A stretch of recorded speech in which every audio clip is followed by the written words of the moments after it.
성도 여러분, 어릴 때 혹시 수학이나 산수 잘 하셨나요? 저는요, 숫자를 정말 싫어하고요. 숫자만 나타났다 하면 정말 괴로워하는 사람입니다. 저는 숫자 근처에도 있기를 싫어하는 사람이거든요. 제가 유학을 갔다가 한국에 돌아와서 엄마와 함께 핸드폰을 구매하러 갔던 게 생각이 납니다. 엄마가 저에게 핸드폰을 사주셨거든요. 그때는 이제 스마트폰이 아니었습니다. 핸드폰을 구매했기 때문에 얼마나 신났겠어요. 주변 사람들에게 핸드폰 샀다고 하면서 막 자랑을 했는데 한결같이 물어보는 질문이 있었어요. 자, 한국에서의 첫 핸드폰이었습니다. 처음으로 연락처가 생긴 거죠. 그럼 제가 저 핸드폰 생겼어요 라고 자랑할 때 여러분 저에게 뭐 물어보시겠어요? 그죠? 전화번호 뭐냐, 연락처가 어떻게 되냐. 제가 자랑하는 사람마다 모두 그래서 핸드폰 번호가 뭐야? 라고 물어보더라고요. 근데 제가 서두에 말했듯이 저는 숫자를 정말 싫어하는 사람이거든요. 그 이유가 뭐냐면 숫자가 눈에 안 들어옵니다. 외워지지가 않아요. 제 자신을 위해 만든 단어 하나가 있는데요. 저는 수맹입니다. 보통 글을 읽지 못하거나 쓰지 못하는 것을 문맹이라고 하잖아요. 저는 수맹입니다. 숫자 때문에요. 옆에서 핸드폰 번호가 뭔지를 물어보는데 저는 제 번호를 못 외우겠는 거예요. 그래서 처음으로 자랑했던 사람에게 제 번호를 못 알려줬습니다. 나도 내 번호를 몰라서요. 그게 얼마나 창피했던지 핸드폰 번호가 뭐야? 나도 몰라. 이렇게 된 거죠. 그래서 열심히 제가 핸드폰 번호를 외우기 시작했는데요. 제 번호 하나 외우는 데만 일주일이 걸렸습니다. 일주일 동안. 저는 수맹이에요. 제가 어릴 때 공부를 그렇게 잘한 것은 아니거든요. 근데 학창 시절에 그 중에서도 가장 싫어하는 과목이 있었는데 뭐였겠어요? 네, 수학. 항상 저는요, 위로받으라는 의미로, 나 같은 사람도 있었다라는 의미로 우리 청소년 아이들에게 제 점수를 공개하는데요. 성도 여러분도 제가 받은 수학 점수를 들으면서 야, 저 사람보다는 내가 낫네 라는 위로를 받으시기를 바랍니다. 저는 수학을 정말 싫어했고 이 수학 때문에 항상 평균이 곤두박질 쳤는데요. 저는요, 수학 점수를 15점 받은 적이 있습니다. 왜 비웃어? 심지어 10점은요, 수행평가 점수였어요. 그러니까 시험 문제 풀어서 몇 점 받은 거예요? 5점. 보통 제가 수학을 15점 받았다라고 하면은 이렇게 비웃더라고요. 어떻게 그럴 수 있냐면서 말이죠. 그래요. 저를 마음껏 비웃으시고 나도 할 수 있어 같은 위로를 많이 받으시기를 바랍니다. 수학 때문에 제 평균은 언제나 좋지 않았는데요. 어느 날은 다른 과목도 그렇게 좋지 않게 나와서 평균이 더 내려간 날이 있었습니다. 그리고 저는 그 점수가 나온 성적표를 들고 엄마를 찾아갔어요. 당시에는 성적표에다가 부모님 사인을 받아서 학교에 다시 제출해야 됐거든요.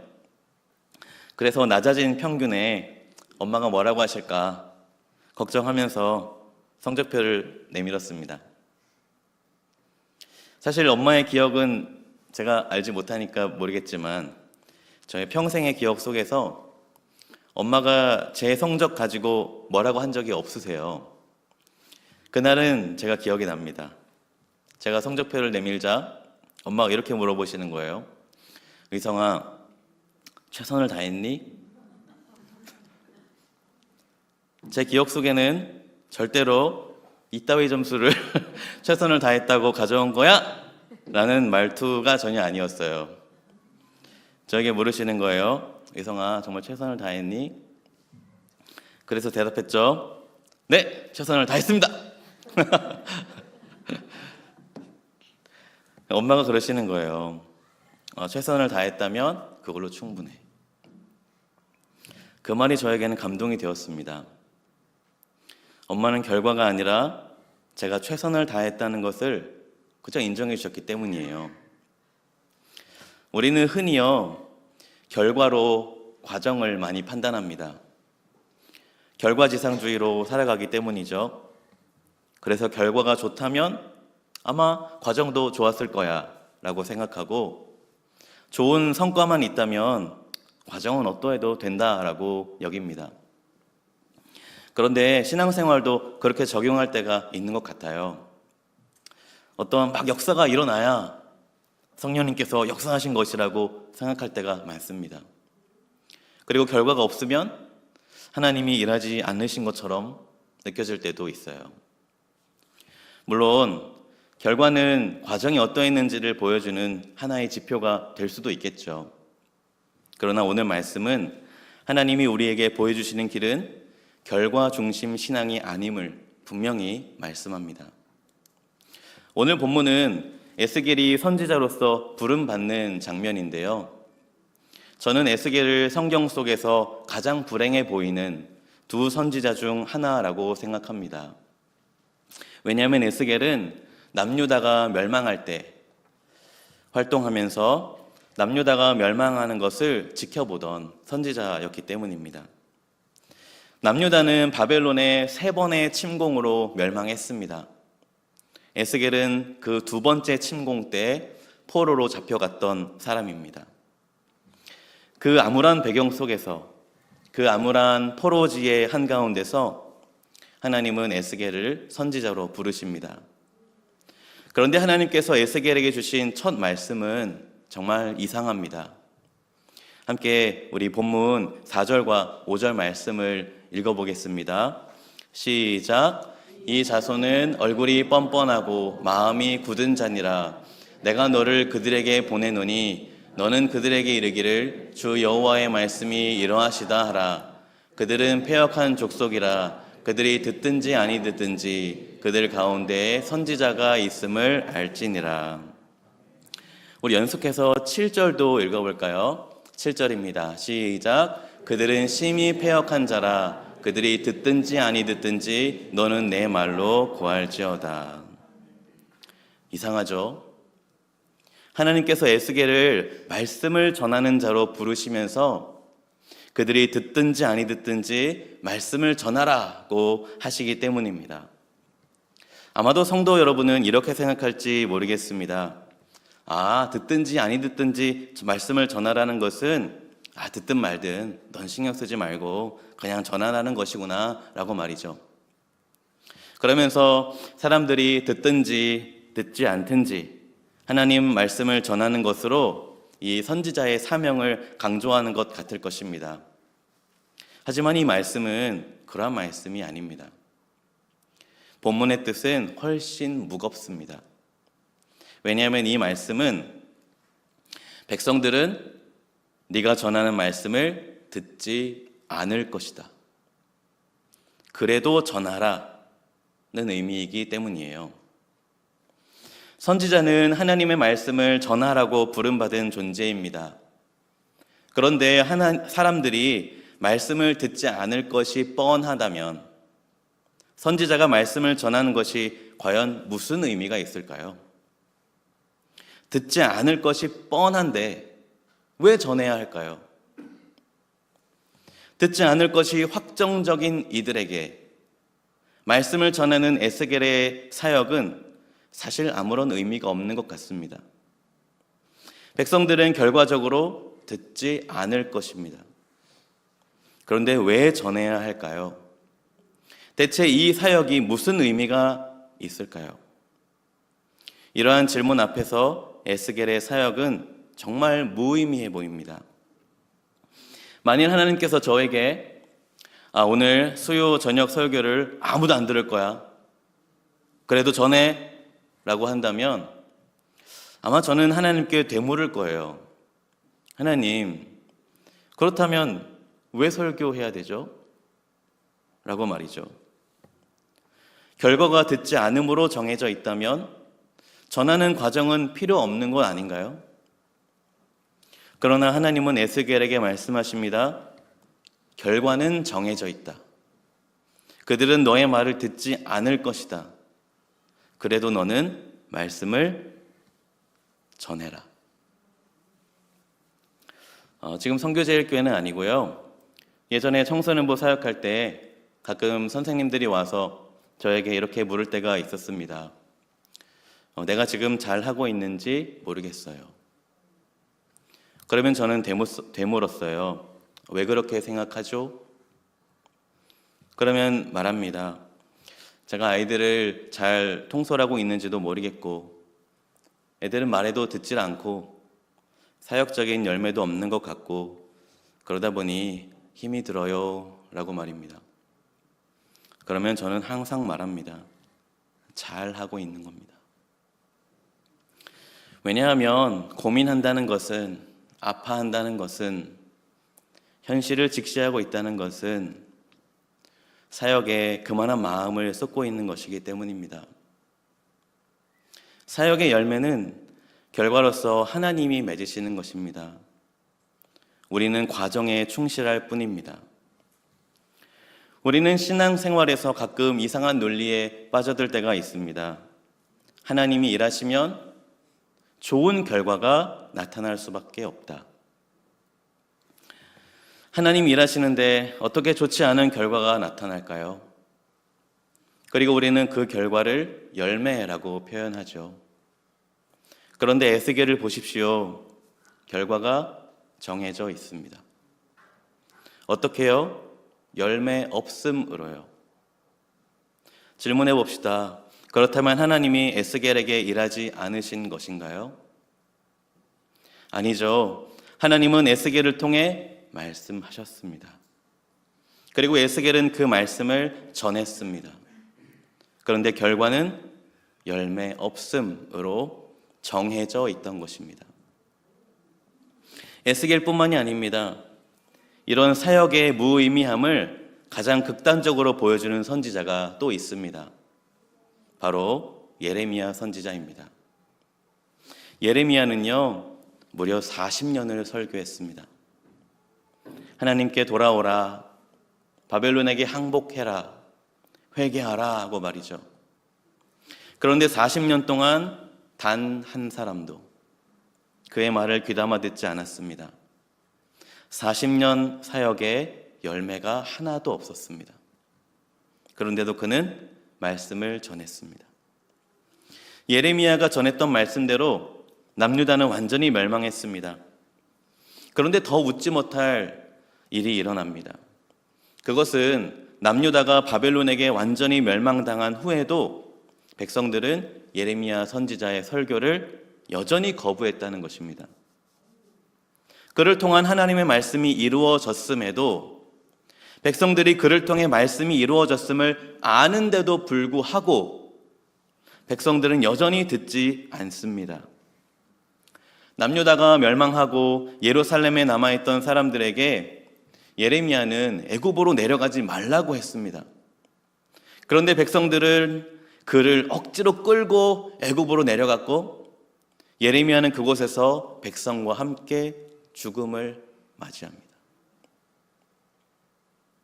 그야말로 무의미해 보이는 사역의 종착지 같습니다. 예레미야처럼 불쌍한 선지자가 있을까요? 40년의 사역에 열매가 없고 단 한 사람도 구원하지 못했으며 단 한 사람도 돌이키게 하지 못했습니다. 그렇다면 하나님이 예레미야에게 역사하지 않으셨던 것인가요? 하나님이 그 말씀에 기름을 부어주지 않았기 때문일까요? 하나님이 예레미야에게 말씀한 것이 사실 거짓이었던 걸까요? 아니죠. 하나님은 역사하셨고 하나님이 말씀하셨다는 것을 우리도 잘 압니다. 그럼에도 그는 사역을 포기하지 않았습니다. 포기할 수 없었습니다. 왜일까요? 예레미야 20장 9절은 이렇게 말씀합니다. 우리 함께 예레미야 20장 9절 말씀을 함께 읽어보도록 하겠습니다. 시작. 내가 다시는 여호와를 선포하지 아니하며 그의 이름으로 말하지 아니하리라 하면 나의 마음이 불붙는 것 같아서 골수에 사무치니 답답하여 견딜 수 없나이다.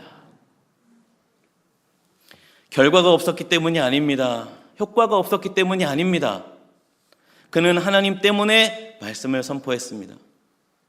말씀을 주신 하나님 때문에, 그리고 하나님이 함께 하시는 분이심을 믿었기 때문에 그는 말씀을 전한 것입니다. 사랑하는 성도 여러분, 사람들은 자꾸만 사역을 결과로만 판단하는 경우가 있습니다. 이렇게 하면 저렇게 되겠지? 저렇게 하면 이렇게 되겠지? 그러나 꼭 그렇게 되던가요? 우리의 기대대로 되는 일은 얼마나 적습니까? 2025년 한 해의 끝자락에 와 있습니다. 성도 여러분은 1년 동안 맡겨진 사역을 어떻게 감당하셨습니까? 사역을 돌이켜봤을 때 누군가는 지금 하고 있는 사역을 내려놓고 싶을 수도 있습니다. 어떤 성도는 나는 열매가 없다며 한탄할 수도 있습니다. 어떤 성도는 이 사역이 무슨 의미인가 라고 생각할 수도 있습니다. 과연 내가 도움이 되고 있는 것일까?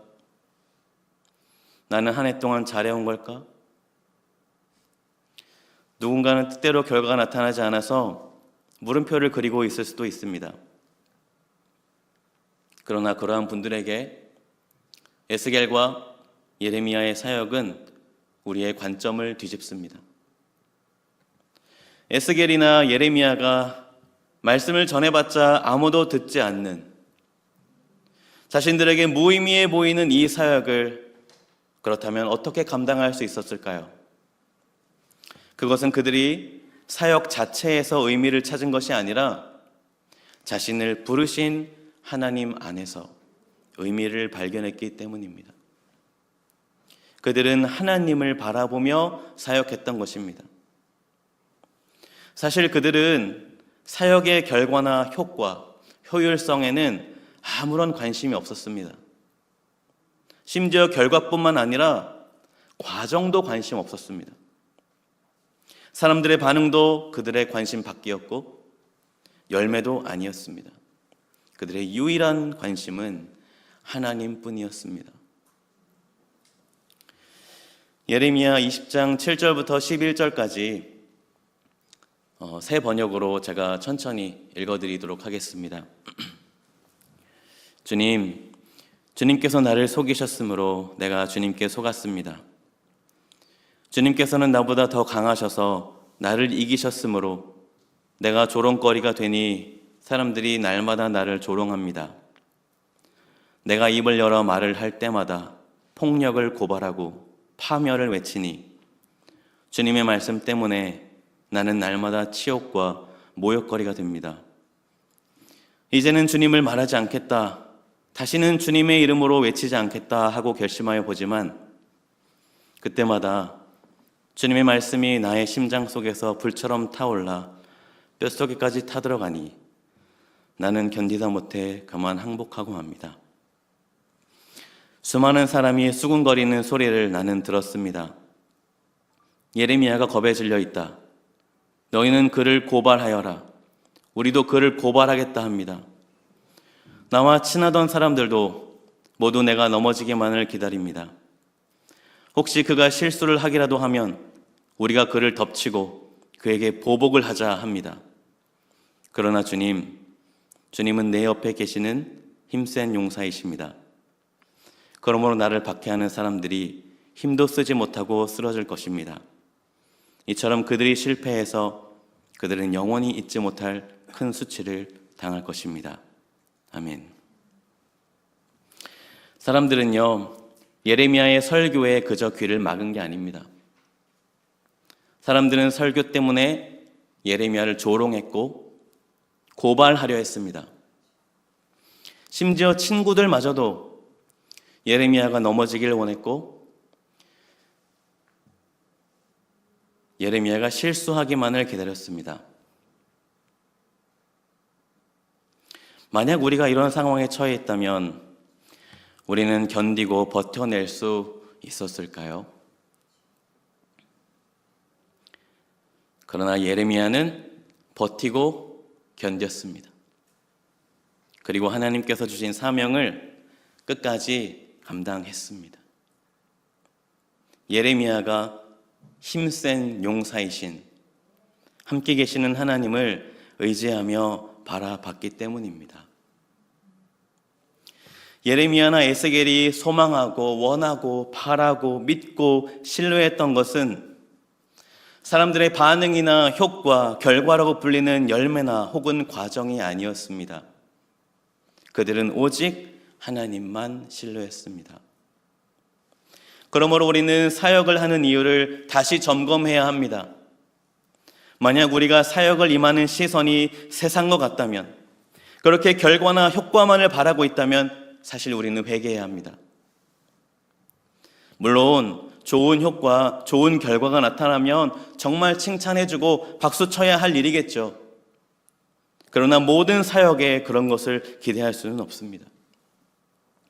사랑하는 성도 여러분, 열매는 하나님께서 맺어주시는 것입니다.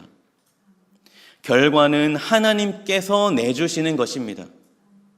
우리는 그저 우리에게 하늘 상급 주실 주님을 바라보면서 맡겨질 사명을 묵묵히 수행해야 할 뿐입니다. 왜냐하면 하나님을 섬기는 사람들의 부르심은 그 부르심이 성공을 향하도록 부르심을 받은 것이 아니기 때문입니다. 열매 때문에 하는 것이 아닙니다. 칭찬 때문에 하는 것도 아닙니다. 효율이나 결과 때문도 아닙니다. 우리가 지난 연말에 사역 박람회에서 내가 사역을 선택한 것 같을 것입니다. 그러나 엄밀히 말하면 내가 선택한 것이 아닙니다. 하나님이 우리를 섬김의 자리로 불러주셨기 때문입니다. 하나님이 우리를 불러주셨기 때문에 우리가 그 사역을 하고 있는 것입니다. 하나님이 우리를 섬기는 사람들로 부르신 것은 성공하라고가 아닙니다. 성과를 내라고가 아닙니다. 하나님께서 우리를 부르신 것은 신실함을 향하도록 부름받은 것입니다. 우리는 이것을 믿고 또 잊지 않아야 합니다. 결과는 하나님의 주권적 통치 아래에 놓여 있기에 결과는 우리가 신경 쓸 것이 아닙니다. 따라서 어떤 좋은 결과나 좋은 효율, 좋은 효과를 누군가는 냈고 못 냈고 그것이 부르신 소명의 근거가 될 수 없습니다. 하물며 좋은 결과를 낸 것이 어떤 사람의 신실함을 측정하는 기준도 될 수 없습니다.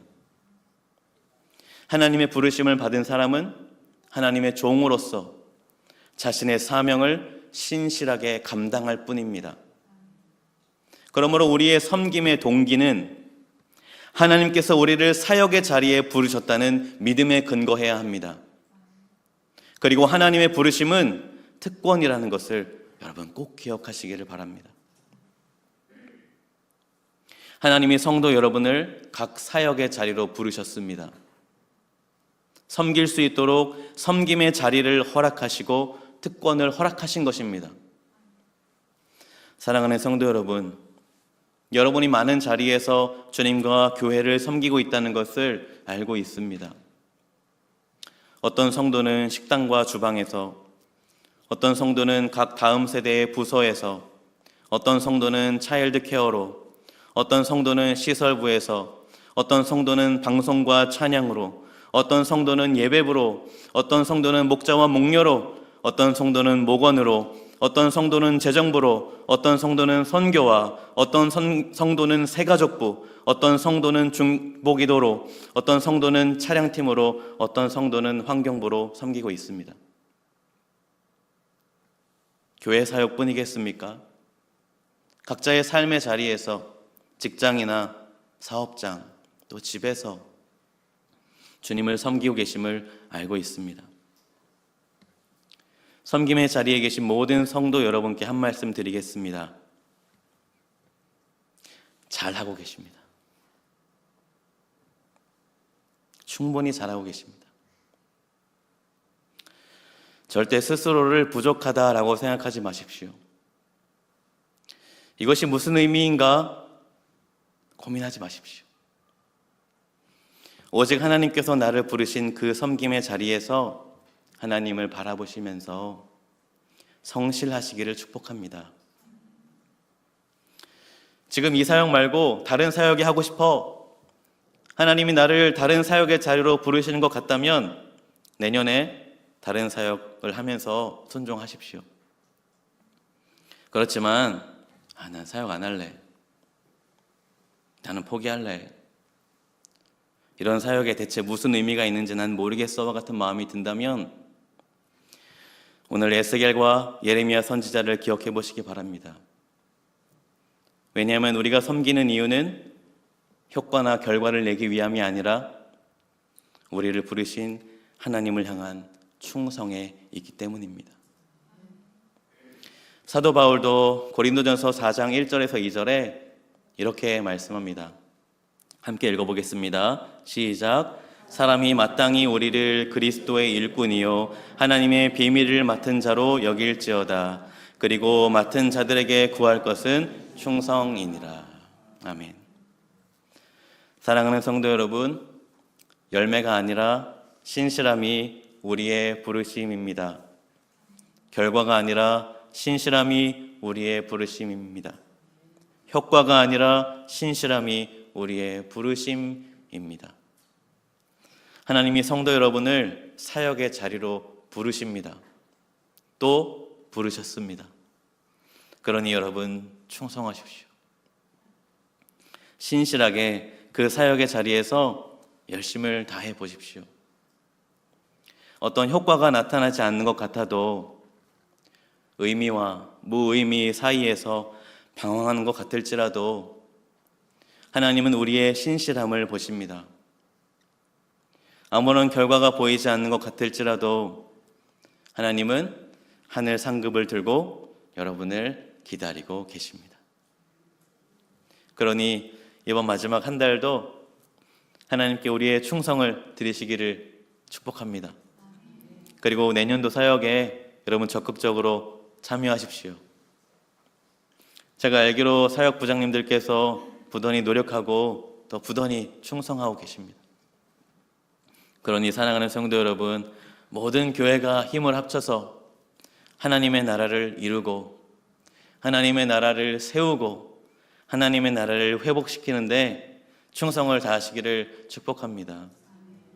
또한 성실과 충성으로 하나님의 하늘 상급을 마음껏 누리는 모두가 되시기를 축복합니다. 사도 바울의 고백으로 말씀을 맺겠습니다. 사도행전 20장 23절과 24절 그리고 디모데후서 4장 7절과 8절에 있는 말씀을 우리 함께 읽어보도록 하겠습니다. 시작. 오직 성령이 각 성에서 내게 증언하여 결박과 환난이 나를 기다린다 하시나 내가 달려갈 길과 주 예수께 받은 사명 곧 하나님의 은혜의 복음을 증언하는 일을 마치려 하면은 나의 생명조차 조금 더 귀한 것으로 여기지 아니하노라. 아멘. 디모데후서 4장 7절과 8절입니다. 시작. 나는 선한 싸움을 싸우고 나의 달려갈 길을 마치고 믿음을 지켰으니 이제 후로는 나를 위하여 의의 면류관이 예비되었으므로 주 곧 의로우신 재판장이 그날에 내게 주실 것이며 내게만 아니라 주의 나타나심을 사모하는 모든 자에게도니라. 아멘. 아멘. 우리 시간 찬양 한 곡 하고 우리 기도했으면 좋겠습니다.